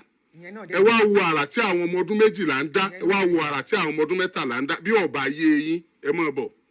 We need to ask questions. Asking questions can never be problem. Because yóò máa sọ fún ni pé ẹ ṣe báyìí. A sì tún mú ọmọ yẹn kúrò níbí. Torí kò yé yín. Àbẹ́ ẹ̀sùn mọ̀gbà tí mo máa ń jáde kúrò lọ́dọ̀ ẹni tó fẹ́ sùn kàn. Torí pé ọwọ́ sẹ́tà ń kọ yín gan lẹ tún fẹ́ máa kọ wa. Àbínú o. Akẹ́tún fẹ́ kọ yín lẹ́kọ̀ọ́ díẹ̀ sí lónìí ni. Oriyomi, Ọlọ́run máa jẹ́ ń ṣe bó ṣe ń ṣe yẹn. Ọlọ́run ò ní jẹ́ kémi kọ́rú ẹ̀kọ́ yẹn. When it comes to children, the other ones, tẹ́ ń ṣe lágídí ìgbà and the rest, honestly, you are good. You are okay. You are good to go. Ṣé rí tàwọn ọmọdé yẹn, those minor, ìyẹn là ń sọ. Those are the ones we are talking. You are not in any way qualified to handle that. A mú ọmọ yẹn jáde lọ sí kọ̀rọ̀ lọ bí léèrè. Ọmọ tó gbórí tó yẹn tó lè fèsì yẹn kó parọ́ ọmọ tó yẹn fúnra ẹ̀ ló tún wá padà sọ pé òun parọ́ mẹ́ni yẹn ni. Gbogbo àwọn minor yẹn. Wọ́n tó ṣe parọ́ mọ́ máa yẹn lòun ó fún ní owó àyẹ̀kẹ́ àbúrò kankan kò fún lówó yẹn torí ẹ̀ ló ṣe parọ́ mọ́. So ṣé torí pọ́jọ́ ọmọ kékeré yẹn àgbàlagbà tí ọ̀sà burú fún tó parọ́ kọ́ sa burú fún yẹn tẹ́mi bá fi àjà àgbàlagbà yẹn tọ́lọ́ ń bá ń bí mi bo nìwọ́ wà. Ọlọ́run ní tí wọ́n bá wá kọ́rọ̀ báyìí ó ní ẹ ṣèwádìí. Oriyomi, but this particular counsel. Oh, okay. You actually wrote probably the spelling. Okay. This particular case he was mentioning was that teacher, that girl said he didn't sleep with her, but he attempted to 2 occasions.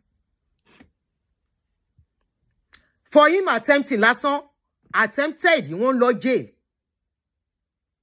Attempting, somebody that can attempt, that didn't succeed with that one, will go and look for another one to do that one, to do another one.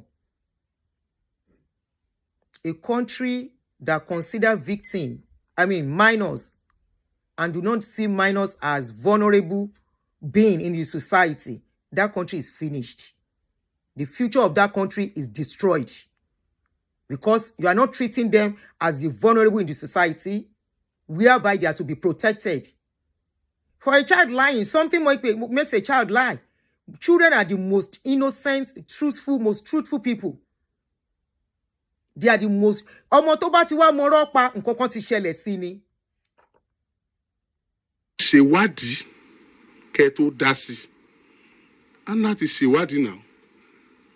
Bàbá yẹn ni ohun ọmọ tó wọ́n sọ mọ́ pẹ̀lú tó máa ń sọ yìí bàbá dẹ̀ sunkún bì. Ọmọdé tún bá bàbá yẹn gbà ṣé ti gbàgbé ni tẹ́ ẹ mú mi lọ báyìí tẹ́ ẹ ṣe báyìí ó tó ẹ má wọrí ọmọ ìtẹ̀lé mi. Nígbà mo mú bọ́ bẹ́ẹ̀ a lò ṣẹ́jú díẹ̀ ó ní ẹjẹ́ wọn jẹ́wọ́ òun parọ́ mọ́ wọn. Kí ló dé tó wá parọ́ mọ́ wọn? Ó ní àwọn tí wọ́n mọ̀ òun wá yẹn gan-an ní kó wọ́n parọ́ mọ́ bàbá àwọn. Bàbá gan ti gbàgbé pé òun ò lè ṣe mọ́. Bàbá ní ó ti tọ́dún mẹ́ta tó ń tiẹ̀ ti súnmọ́ obìnrin. Nǹkan ọmọkùnrin òun kò ṣiṣẹ́ mọ́ náà nígbà tó ọmọ jẹ́wọ́ tán bàbá tó sọ jí. Torí pé bọ́mọ ẹ ṣe ń takò làákàyè rẹ̀ ti dàrú. Ẹ jọ̀ọ́ ẹ máa lo Facebook yín, ẹ máa lo TikTok yín. Nítorí jẹ́ kí n sọ gbogbo eléyìí, mi ò hold anybody ní explanation. Ṣùgbọ́n mo hold ọba tó ní mí ní explanation. Gbogbo tẹ́ ẹ sọ, mò ń rẹ́rìn-ín ni. Ṣùgbọ́n tí mo fi wá sọ eléyìí fún yín ni pé kí n lè mọ̀ pé ẹ̀yin náà fail o. Bíjọba ṣe fail, lẹ́yìn náà fail. Tọ́rọ̀pọ̀lọpọ̀ yín sì súnmọ́ ìjọba. Kí lẹ̀ ń bájọba sọ? Finally, ǹjẹ́ ẹ mọ̀ pé lórí ètò yìí litigation mediation eléyìí ò ṣe litigation o. Agidigbo is meant for mediation. No matter how tí ẹni tí wọ́n ṣẹ̀ bá ti lóhùn ò bínú mọ́ òun mọ́wọ́ kúrò lórí ẹ̀ṣẹ̀ òun tíjọba bá ní nǹkan ṣe lórí ẹ̀ kíjọba wà tọ́lọ́pàá wá bá wà. Did you hear? Ṣé ẹ̀ ń gbọ́? Ó ní táwọn ọlọ́rọ̀ bá ti náà ṣe mọ́ kò bá àjọ ọmọ ọdún méjì náà bá sùn. Tọ́lọ́rọ̀ bá ti lóhùn ò ṣẹjọ́ òun ò ṣe wàhálà mọ́. Tíjọba bá nídìí tán fẹ́ ṣe case kan wá bá òun. So can we conclude that you are just using those children to drag crowd? What is the essence? When the people who messed up these children's life, you tell them to go. Then what is the benefit of you bringing them to your studio? If you are going to let them go, which is what I'm saying, after everything, you tell the perpetrators, you say they should go. If the government want to pursue it, let them come.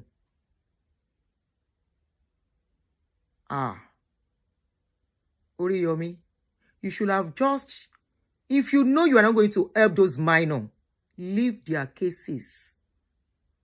Continue to handle adult cases that ìyá ìyàwó ó bá ìyá ọkọ sùn, bàbá ọkọ ó bá ìyá ìyàwó sùn. Ẹ má sọ yẹn.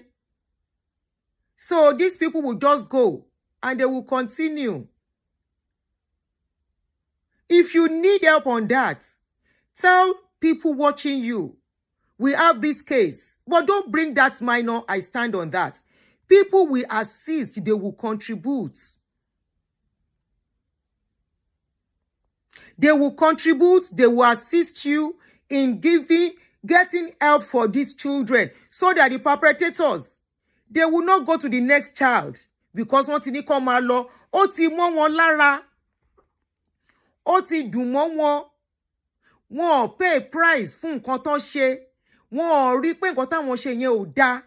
So tán bá ṣe kúrò lọ́dọ̀ ẹ, bá orí mi yọ mí mo dúpẹ́ o, wọ́n lè kó kúrò ládùúgbò yẹn, wọ́n wá kó lọ síbòmíì, tán bá tún rí ọmọdé mi, wọ́n tún kú mọ́lẹ̀. Mo post video bàbá kan, YouTube ò gbà kí n post ẹ̀. Mo post ẹ̀ sí YouTube ó fagilé, mo delete ẹ̀, mo gbé sórí Facebook gbà. That man pretended pé ojú ń dùn òun. No, actually on lójú ń dùn, kò ríran. So people around will ask their children, go and help grandpa to buy something. Àṣé grandpa ń tọwọ́ bá àwọn ọmọ nídìí. Àwọn ọmọ 6 years old. It was one of those children that have the guts to tell their parents, to tell the mom, wípé grandpa ń tọwọ́ bọ̀ wá ń di o, ó bá wọn sùn. They now took all those children to the doctor. The doctors checked those children. Wọ́n rí pé lóòótọ́ wọ́n ti fọwọ́ kàn àwọn ọmọ yẹn. Abba. No consequences when they do things like this.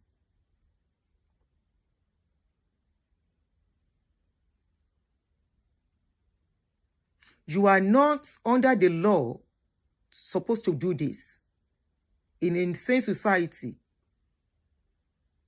people, what you say you are doing, a lot of people are doing it. I called one of them the last show Timoshe. She explained. I said, if they report perpetrators to you, what do? They report to them regularly. She has posted many of such cases again today. They only post to update. They don't put the picture nor the name of the minor. They only say minor of so years. Once they pick those children, they give them money. They already have doctors they are working with. They are called advocates, just like you too. They will give them money. They go to the place, come check àwọn ọmọ yẹn náà. Come back, find out if the children have been touched. Who touched you? They get those people. And once they get those people, you can bring those guys to your studio. Káyé rí wọn. But please, don't bring those children. Don't bring those children to... They don't allow these children to be in the same room. That's another trauma. Wọ́n ṣe. Èèyàn kan ti ṣe, làwọn ọmọ yẹn sọ pé èèyàn kan ṣe. Interrogate them. Get all you need to get. All the information you need. Get it. Bring it to the public. There are so many concerned parents out there that will give you all the support. And you are getting enough support. But you have turned it to a joke, is what I am saying. You've turned it to a drama. How does the fact that a child, 13-year-old, is pregnant becomes a comedy, is what I am saying. To the extent you allow them to be talking on social media. These children have a future. These children, you don't know where they're going to be tomorrow. People recognize their voices and somebody will bring it out tomorrow. Some of them might not even live to survive it. Some of them, if they get to a certain age, they see that somebody bring it out, it can affect them. You mentioned their name. But we see their body. It is wrong. We are asking for child protection in what you are doing. Nobody is fighting you. Ìtara abiyamọ ni mo fi sọ̀rọ̀ the first time. Tíjọba bá ní nǹkan ṣe lórí ẹ̀, kíjọba wà, tọ́lọ́pàá wá bá wa fà wọ́n lé wọn lọ́wọ́ ni. Àbí mo ní court bí, mo ní prison bí. Or do I have any right to imprison anyone? Àbí mo lè any right like... Alhaji, the other people that have been doing this same job you are doing, they are still doing it. They don't have a court. They don't have a kinekon. They don't have a kinekon. Or everything you mentioned, they are not police too. Once they get them, iṣẹ́ yá. Ọ̀gá wọn gan kọ́ ló máa dìde. Àwọn tó ń bá ṣiṣẹ́ ló máa ló yá. Ibi báyìí lẹ́ ń lọ, ẹ lọ gbé ẹni báyìí. Wọ́n á dẹ̀ lọ gbé. Wọ́n á wá lọ join ni wọ́n ń bẹ̀. Wọ́n tiẹ̀ lè má lọ phone call ni, wọ́n á remind ẹ̀. Lagos State is doing it. Individuals are doing it too. Tẹ́ bá wá gbé wọn bẹ́ẹ̀ yẹn tó ti rí bẹ́ẹ̀. I thought you were, now you are confirming with us that you don't work with police. So why do people believe you are arresting people? Ẹ máa gbọ́, confirming. I said he shot himself on the leg. Ṣé ti gbọ́? Ó ní ṣé òun lọ́lọ́pàá ni. Ṣé òun ṣẹ̀ṣẹ̀ máa lọ pọ̀ ọlọ́pàá. But we thought you always arrest these people, that you call police for these people. Until recently we saw this video where you said the perpetrators can go. Come ayọ̀láyà àtàlàfíà lẹ́yìn tó bá àwọn ọmọ ọlọ́mọ sùn tán. One even confessed. Ó lẹ́mẹ̀rin lòun ṣe. The same thing pẹ̀lú bàbá tó lọ fọ́mọ kékeré. Tó wá lóhun ò fẹ́ mọ́. Ó ní to because of the father. Àti bàbá àti ìyá àti ẹni tó bá ọmọ sùn gbogbo wọn ẹ̀wọ̀n. You allow them to go too. They will go and look for another vulnerable person.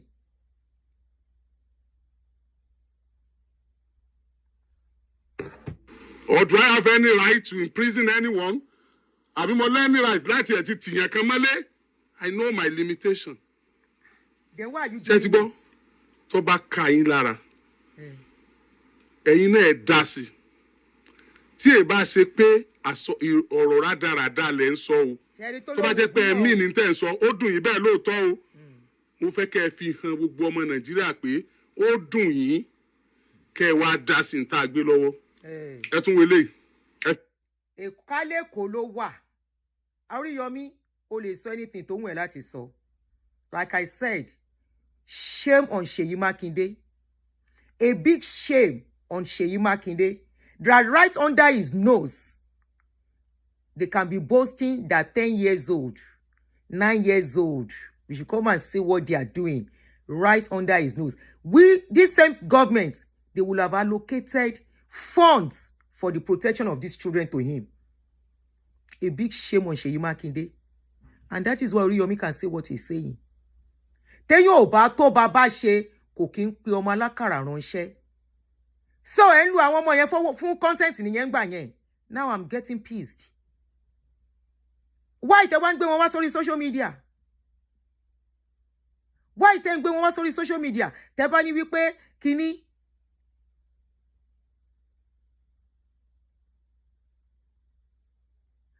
Ta ló ń sọ̀rọ̀ yẹn? I'm talking based on what he said, please.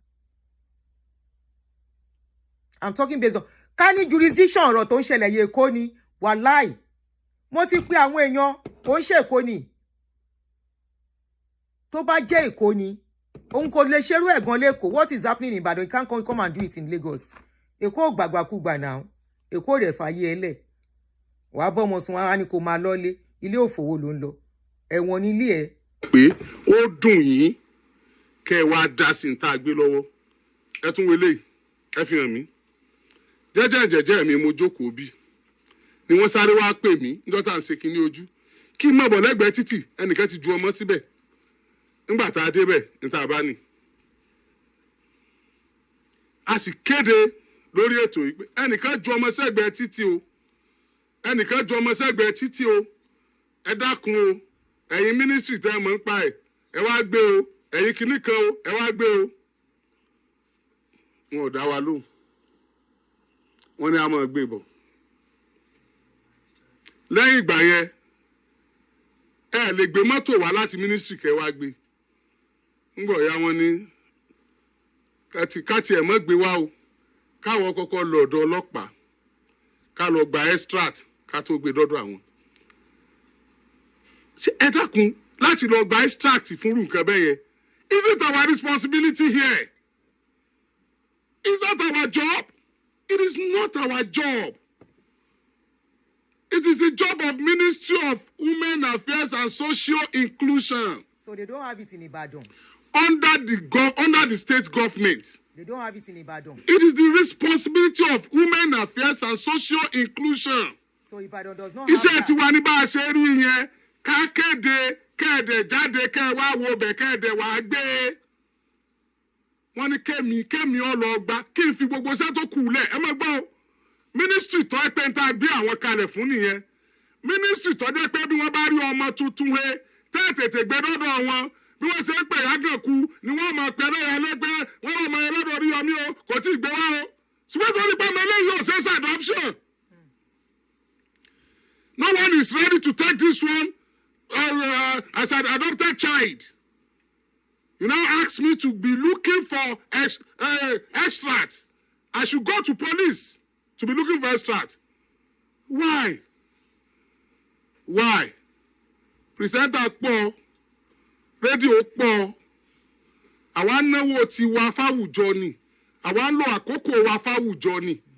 Àwa ń fi tá à ń ṣe lórí ètò. A fi ń worship Ọlọ́run ni. Please come to Oriyomi. Call to Agidigbo. I will give you a number to call now. I will even give you the account number you can contribute to if you want the betterment of this nation. Ṣùgbọ́n Alhaji Oriyomi, I am ready to do that. I know my followers. Tẹ́ bá wo video, I will call this place out.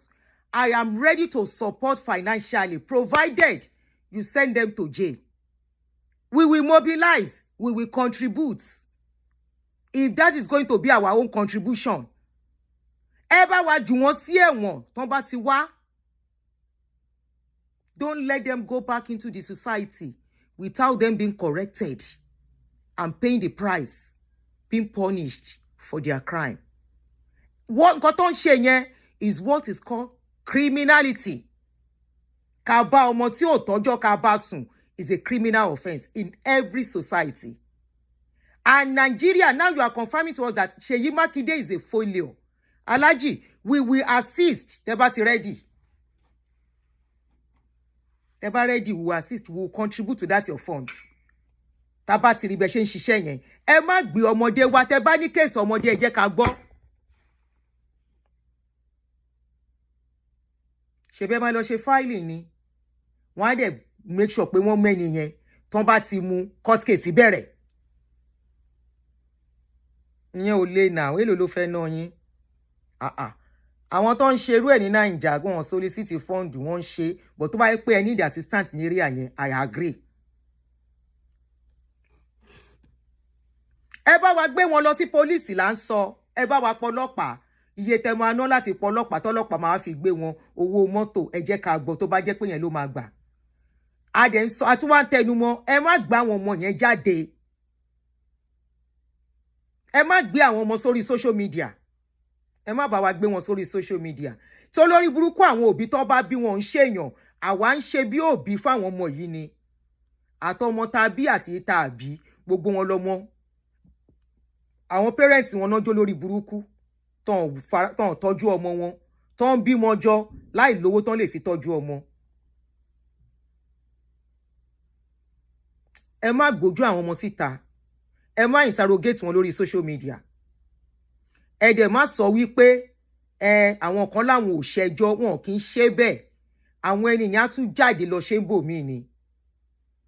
Criminal ni, criminal offense, criminal case làwọn cases tẹ́ ń handle yẹn.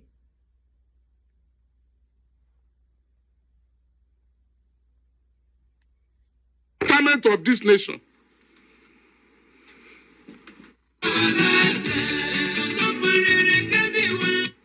Gbogbo àwọn ètò yìí afẹ́mọ ẹjọ́ tí ń bẹ nílé ẹjọ́ nísìn. Tó bá jẹ́, you said it's for the betterment, exactly, passing insult stylishly. You said it's for the betterment of the nation. If it is for the betterment of the nation, then you will not be sending these people back to the streets. You will not be sending these people back to mix with all these children. Tí máa gbẹ́jọ́ wá bí wọn ò lówó tí wọ́n fi pẹjọ́ náà. Wọ́n mọ ibi tí kóòtù wà, wọ́n mọ lọ́ọ̀yà. Mo kò sówó tí wọ́n fi pẹjọ́, they don't have anything. Tẹ́ bá gbọ́ kéèsì wọn bẹ́ẹ̀ yẹn, ilé ẹjọ́ tó bá dé ilé ẹjọ́ ìdájọ́, ilé ẹjọ́ sí. How do you want him or her to get to that place, that situation? I mean, that level. Well, lowo, they don't have money. Ní Nàìjíríà tá a wà yìí o, téèyàn kan bá ń kọjá lọ, tó wa mọ́tò wọnú ṣọ́ọ̀bù tó pa èèyàn ṣọ́ọ̀bù. Ẹni tó ní èèyàn tí wọ́n pa èèyàn rẹ̀ yẹn, tó bá ti fẹ́ gbàdájọ́ òdodo, owó ni ó kọ́kọ́ wá lọ. For the fact pé gbogbo èèyàn mọ̀ pé wọ́n pa èèyàn rẹ̀, torí yóò sanwó autopsy. Ọlọ́pàá tí ń ṣe investigation káàkiri yóò sanwó epo mọ́tò, òní ò fuel transportation wọn. Ẹni tí ń ṣọ̀fọ̀ lọ́wọ́ nìyẹn o. Ẹni tí ń ṣọ̀fọ̀ lọ́wọ́ nìyẹn o. Enough is enough. Ẹ má wẹnu sí wa lára mọ́. Tẹ́ ẹ bá lè yìn wá, ẹ dákẹ́.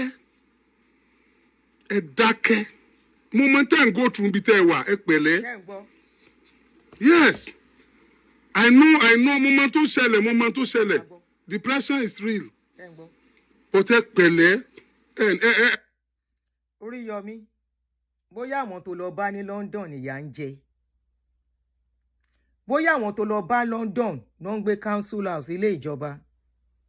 Bóyá àwọn tó lọ bá ní London nínú wọn ò dùn.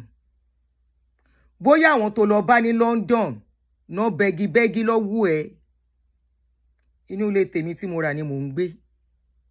Àtijọ́ tí mo ti wọ̀lú ìmí ìgbà kankan lọ́wọ́ ìjọba. Àti ọjọ́ tí mo ti wọ̀lú yìí mi ò gbà. Wọ́n náà ń gba Medicaid mi ò gbà. Owó insurance health mi lásán almost 400 ni mò ń san. Bóyá London tó lọ lórúkọ ti rí aráàlú òyìnbó tán. Ó rí aráàlú òyìnbó. Tó bá fẹ́ rí aráàlú òyìnbó, with no insult to Londoners, mi ò mọ bí tán mú ẹ lọ ní London, mi ìdẹ̀ mọ area tán mú ẹ lọ. máa bọ̀ lọ́dọ̀ tiwa l'Amẹ́ríkà ń bí. Wá sí Amẹ́ríkà ń bí kó wá wọ̀n wípé yes àwọn èèyàn ń gbádùn l'Amẹ́ríkà wọ́n ń jayé l'Amẹ́ríkà. Ṣé rí nǹkan tẹ́yìn ń pè láyé ní Nàìjíríà yẹn ò ń ṣe ayé, wàláì kò ń ṣe ayé. So many reasons ni a lot of people ṣe prefer bí sí Nàìjíríà. Tòní oní àwọn ti wá ọmọ pé wọ́n wà depressed tá ń sọ pé wọ́n wà depressed. Kí ló fa depression wọn? Àwọn èèyàn wà depressed ní Nàìjíríà. Ọ̀nà ẹ̀mẹ́ ìlú ló gbọ́ pé àwọn èèyàn bẹ́ sọ látòrí bíríìjì tó bẹ́ sínú omi níbí Oríyọmí. Ó di ẹlẹ́ẹ̀kẹ́ èlò tó gbọ́ pé àwọn èèyàn wọ́n gbé nǹkan jẹ.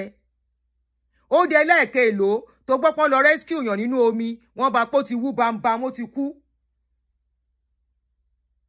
Tán bá wà depressed bí dókítà wà tó máa tọ́jú wọn. Àwọn tán sán lórí à ń rí wọn wọ́n pọ̀ wọ́n dẹ̀ wà lórí kíní lórí social media pẹ̀lú bọ́n ṣe interact gan wàá ti mọ̀ pé nǹkan ṣe wọ́n. Sórí bí wọ́n ní tí ìṣẹ́ bá ti tán nínú problem ẹ̀dá kékeré ní yòókù. Ìṣẹ́ ò sí níbí. Ìṣẹ́ kò sí níbí. Ibi tí ìṣẹ́ wà náà ti mú ọmọ ọdún 10 tó ń bá sùn náà. Ibi tí ìṣẹ́ wà náà ti mú ọmọ ọjọ́ 9 tí wọ́n ń bá sùn. Ibi tí ìṣẹ́ wà ni wọ́n máa ṣòṣì tán. Ó tún ní tìjú wọ́n á tún jókòó sórí social media. Wọ́n á máa sọ ẹ̀mẹ́rẹ́ ló bá sùn. Mo bá sùn lẹ́ẹ̀mẹ́rin. Ẹ̀mẹ́rẹ́ ló bá sùn. Ẹ̀mẹ́rin péré náà ni. Boxer wo ló wọ̀? Ìlú tó normal ló ń ṣe irú ẹ̀. Ìlú tí ó bá wà depressed ló ń ṣe irú ẹ̀. Depression ló ń jẹ́ kó máa mu òṣì tán mú kí rọ́dẹ̀rẹ̀dẹ̀ òṣì tán mú kiri yẹn tán fi ń bá àwọn ọmọ kéékèèké sùn. Ibo ni depression tún fẹ́ wà tí ò bá ń ṣe bí tẹ́ wà. Iná la tàn látàárọ̀ tí ò ṣẹ́jú pínrẹ̀yìn. Ibi tẹ́ wà kò sí iná. Èmi ò mọ ibi tó mú ẹ lọ London o. Ẹ̀yin ará London ṣé ń gbọ́ṣẹ́. Ẹ̀yin ará London wọ́n lè wà depressed. Èmi kọ́ o. Ẹni tó sọ yín o. London la rí tó lọ o. Ẹni kó máa bọ̀ l'Amẹ́ríkà o. Kó wá sí Amẹ́ríkà. Kó dẹ̀ má lọ sẹ́ni tọ̀dọ̀ ẹni tó ẹ̀ṣẹ̀ dé sí Amẹ́ríkà tó ń fẹ́ settle down. Kó wá sí Amẹ́ríkà lọ́dọ̀ àwọn tó ti settle down. Kó wá wo mọ́tò kó wá wọlé. Ẹ jẹ́ bá mi sọ fún. Ẹ bá mi sọ fún. A wà depressed bí but ní yé wá síbí. Kí lẹ̀ ń wá sílùú òyìnbó wá ṣe mọ̀ tẹ́ mọ̀ padà lùú òyìnbó wá depressed. Question ni mo béèrè o. Ìbéèrè ò dẹ̀ fàjà. Ibi tí máa fàgbẹ̀rẹ̀ gbá ètò ọ̀rọ̀ ẹ̀ sí rẹ̀ léyìí. Wọ́n wà depressed ní London. Ẹ dẹ̀ lọ síbẹ̀ kẹ́ tó lé dé airport. We are now at the airport. I am Gatwick airport. I am at Heathrow airport. Ìlú òyìnbó yìí dára ó pọ̀. Àbẹ̀ rí nǹkan gbogbo bó ṣe kọ́ ṣètò. Òun náà ṣètò sí. Ẹ dẹ̀ lẹ wà depressed ní òyìnbó. Aráàlú òyìnbó ló dẹ̀ ń contribute fún yín. Aláàrú òyìnbó náà fún yín lówó tẹ́ fi ń rọ́ọ̀nù mi charity tẹ́ ń ṣe Nàìjíríà. Wọ́n wà depressed. We are in Nigeria. Àwọn aráàlú òyìnbó ń gbádùn. Iná ló nájú kalẹ̀ yìí o. Wàláì iná yẹn ò lọ látàárọ̀. Iná wọn ń bì yìí. In fact, kẹ́tó ní kinní kan mọ́tò ló wà lórí títì ló tẹ́ rẹ́rẹ́rẹ́rẹ́ yìí. Ibi tó jẹ́ pé tó o bá fẹ́ gbé mọ́tò ẹ jáde bọ́ọ̀sì iwájú bí ni máa ti wọ bọ́ọ̀sì. Mi ò rántí ọjọ́ tí mo fẹsẹ̀ mi rìn kọjá pé mo lọ ṣe exercise. Mi ò rí bí ará Nàìjíríà ṣe wá kí wa apologies to my sister o. Ìjọ́ tí mo lọ gbé ní airport ló ní ìlú yín yìí ṣá ẹ wo títì ìlú yín yìí ṣá oúnjẹ ńkọ́ á jẹun kù báyà dà sílé ilẹ̀ ni oúnjẹ tó ń ṣà nílé ilẹ̀ ní ọ̀dọ̀ yín àwa bá ní fún ajá jẹ. Oríyọmí ajá ò kì í jẹ oúnjẹ tá a jẹ tán a máa dà sílé ilẹ̀ ni oúnjẹ ajá clean lọ́tọ̀ tiẹ̀. O lára àwọn aráàlú òyìnbó depressed ìtorí o fẹ́ bú mi o kó o gbọ́ àwọn ló tó lọ kí nílùú òyìnbó tó lọ kí London o náà wà depressed London náà ti depressed àwọn tó lọ kí ni o America bí èmi ò depressed o àwọn èèyàn rí mi o ayọ̀ ní tọmọ Ọlọ́run kò sí nǹkan tó ṣe mí o ẹni bá dẹ̀ depressed ń lo òyìnbó ẹ béèrè báwo láyé ẹ̀ ṣe tò kí ló ṣẹlẹ̀ sí ẹni tó bá rí tó depressed ń lo òyìnbó bóyá ẹni tí ò ní wèé tó ti pẹ́ tí ìwé ò tètè jáde tí ò wá ríṣẹ́ gidi ṣe.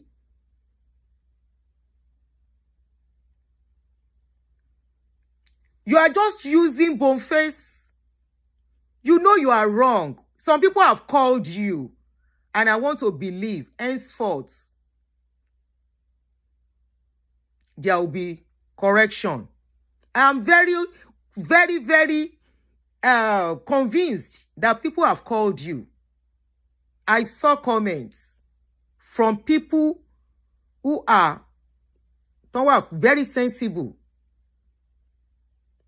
I saw comments from people who are enlightened, home and abroad, not even only here, in Nigeria too.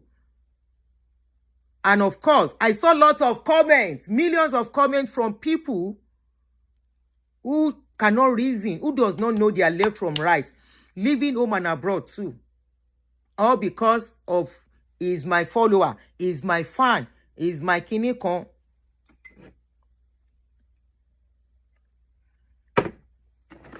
So, at least you saw my message.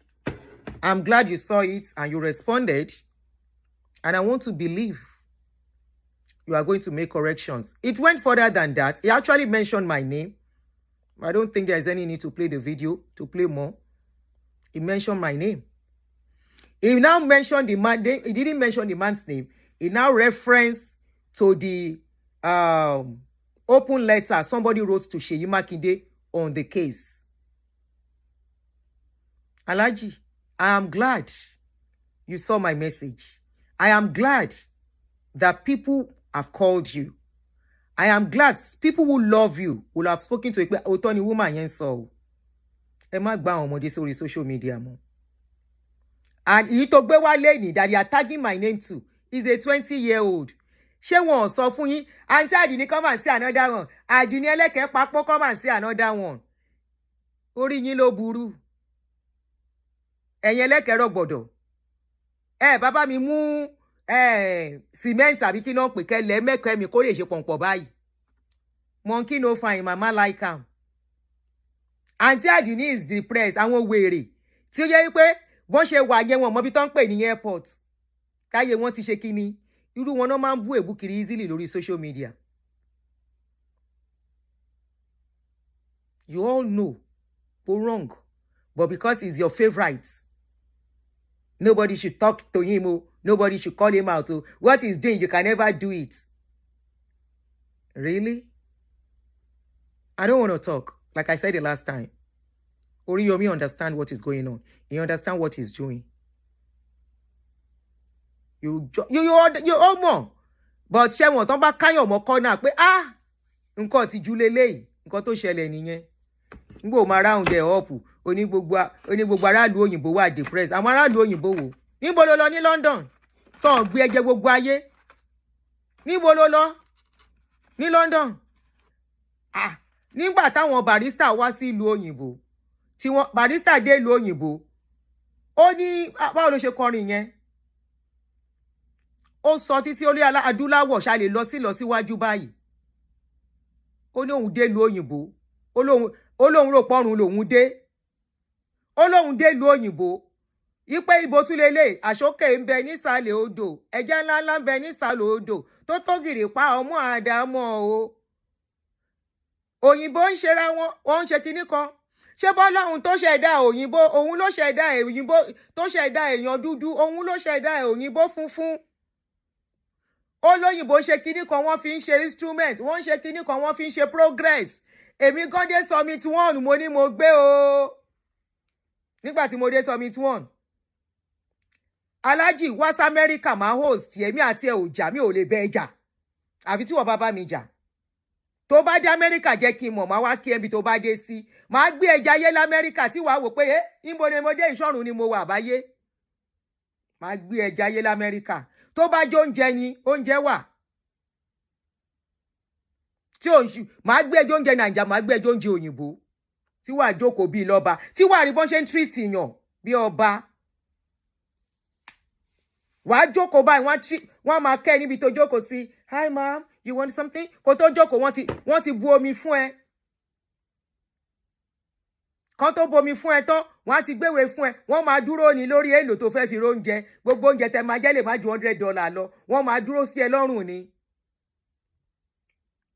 tẹ bá wá sí Amẹ́ríkà jẹ́ mọ̀ gbogbo aráàlú òyìnbó kọ́ ló depress àwọn tó lọ rí náà depress àwọn tó meet náà depress àwọn tó meet ló yẹ pé wọ́n ti jayé níjẹkújẹ ayé wọn wá ti ṣe catapult ó sọ máa salt ó wọ dẹ́múrèjì àwọn ni ayé tàwa ò mọ dẹ́múrèjì inú ilé tèmi ni mò ń gbé òkè pátápátá ni mo wọ̀ yìí tí n bá dé sàlẹ̀ second floor màá tún lọ sàlẹ̀ pátápátá.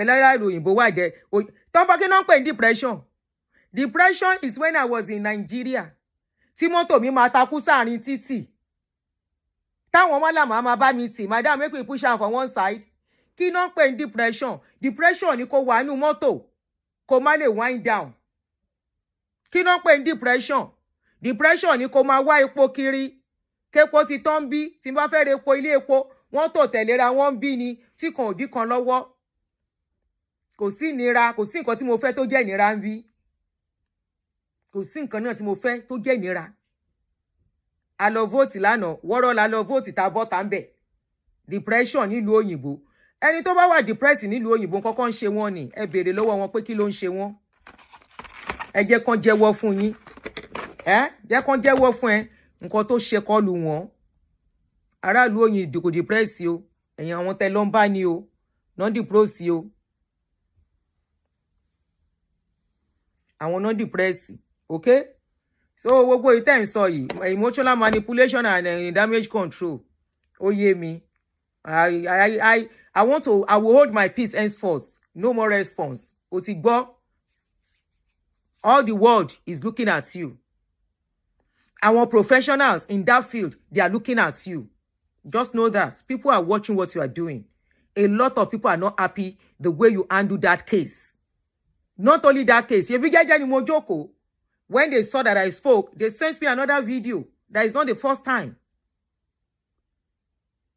so I don't know who you went to meet in UK that you saw depression in their life sorry bó ṣe ń sọ̀rọ̀ yẹn how many years ni mo gbà lọ́wọ́ ẹ̀ mo gbà from what I was told about your age mo gbà good 6 years lọ́wọ́ ẹ̀ good 6 years èmi ò depress ń ṣe wáyé gan mi sáré kìtìkìtì kiri lọ títí mọ́ because àwọn ọmọ tí mo kó débí mo ti ní orí ọ̀fẹ́ pé kí n lè ní sinmi on time àwọn ọmọ yẹn ká ní Naija la wà èmi ni máa fún wọn lówó wọ́n á fẹ́ jáde mommy I want to go and apply for a job èmi ni máa fún wọn lówó wọ́n á fẹ́ ṣe kinní kan again èmi ni máa fún wọn lówó mi ò ṣe gbogbo yẹn màá wá ní mo depress mo mọ àwọn tó wà Nàìjíríà tá bá ń sọ̀rọ̀ tán yìí lọ́mọ lọ́wọ́ bíi tèmi èmi mo definition depression mo dẹ̀ mọ definition what does tomorrow hold where are we going níbo náà ti ń sunkún bó la wá ń lọ báyìí Nàìjíríà ní now níbo náà ti ń sọ pé a máa ṣe nǹkan o kí wá la máa ṣe báyìí Nàìjíríà ní ẹni tó bá wá sọ fún ẹ pé òun depressed ní abroad béèrè pé báwo ló ṣe tó nǹkan kí ló rí lè ṣẹlẹ̀ sí wọn gangan torí mi mọ ibi tó lọ ní kiri ìlú òyìnbó ará London ẹ jẹ́ ká lọ sùn at least ó gbọ́ you answered you respond you mentioned my name and that was people tag me to it àǹtí Àdùnní come they are talking about the issue mo dẹ̀ gbọ́ èmi ò ní bú ẹ mo tara ọmọ mo fi bọ́ta mo ti sọ̀rọ̀ oúnjẹ pé alájì dá padà má ṣerú ẹ̀ fáwọn ọmọdé mo dẹ̀ dúró lórí ẹ̀ má ṣerú ẹ̀ fọmọdé má gbé ọmọdé síta má traumatize wọn mọ́ àwọn parents wọn tó yẹ kó nà lẹ́gba àwa fọwọ́ pa àwọn parents wọn lórí wàá máa ní wọ́n ń gbìyànjú wọ́n ń try láwọn olóṣìtọ́ kàn bí wọn kiri no you should educate them kàn yé pa ọmọ kiri kàn yé bí ọmọ tán lè tọ́ ọmọ bẹ̀rẹ̀ òṣì bẹ̀rẹ̀ òun náà ló fa gbogbo rádaràda yẹn and you can be proud to say ká wá wo Ìbàdàn ká wá wo nǹkan tó ń ṣẹlẹ̀ ọmọ ọdún 10 ọmọ ọdún 8 ó fi hàn wípé poverty ti báyé wọn jẹ́ níbẹ̀ yẹn ìjọba gan wà láyè anybody and I still say it you don't have blame other than you are not well informed the person that has blame is Seyi Makinde is a total failure. Seyi Makinde failed in taking care of having a functioning department for women and children in the state of Oyo State. Is a total failure. And I have a right to talk about Oyo State. You know why? My parents are from Oyo State. Seyi Makinde is a total failure in the sense that you mentioned the department. You said the department is not functioning. That says a lot. That Seyi Makinde is a total failure. If under his watch, all these things are happening and there is no judgment, no repercussion, no correction, no price to pay for what people are doing, then the world should know that Seyi Makinde failed. So that kò ní sọ pé dọ̀la òun tún lọ sí Senate. Kò ní dọ̀la kó lóun fẹ́ lọ fún presidency. Iṣẹ́ tó bá ṣe nísìn la máa fi judge wọn lọ́la. That is what you are trying to tell us. That Seyi Makinde is not a capable government. Kì í ṣe ètò lọ lọ́jọ́ sí lóun fẹ́yàn kan ní 80,000 salary. That's not what we are talking about. Governance goes beyond that. He has kids under him, minors under him. They are being abused regularly. And the perpetrators are being told, go back to the street and continue to do what you are doing. He will watch it. He will watch it. Wọ́n farabalẹ̀ wò tí mo ṣe yẹn ni. Video yẹn gùn jù bẹ́ẹ̀ yẹn lọ, but I don't think there is any point talking about, playing the rest. Ṣebí Seyi Makinde, thank you. Ṣebí Seyi Makinde. Seyi has a wife. The wife is a mother.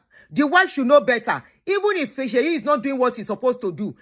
Okay, I will check for the picture. Mo máa gbé picture ìyàwó Seyi Makinde síbẹ̀ pé ìyàwó Seyi Makinde's wife. What is your duty as the first wife of that state or your state?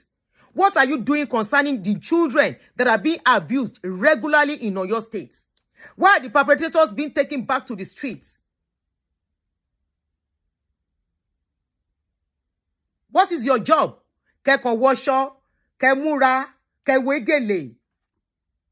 And tomorrow, after your tenure as a governor, you want to go for Senate or what? You want to say tomorrow you want to be a president. No, you have failed. How they bring minors to social media to interrogate them. Atiwa Atokwe, you have failed. Where's the department to take care of children? Where's the department to take care of women in your state? They say they are not functioning. Oriyomi said his hands are tied. What do we want him to do? He's trying his own way, what he could do. So, for real, what do we want him to do? Is it the government? Is it the police? And that's what we are saying. Tobi Nusi. Is it the police? Is he a professional to handle such cases? No. He said the Department for Women is not functioning. Ẹ jẹ́ ká lọ sùn. We'll see each other tomorrow. My gbé picture ìyàwó ẹ̀ since my jù my cut it being out. The wife is just quiet, doing nothing. What they need to do is all they do is you just collect money, dress, tie gele, and anything can happen. And all the money allocated for that department, they divert it. Ó dàárọ̀.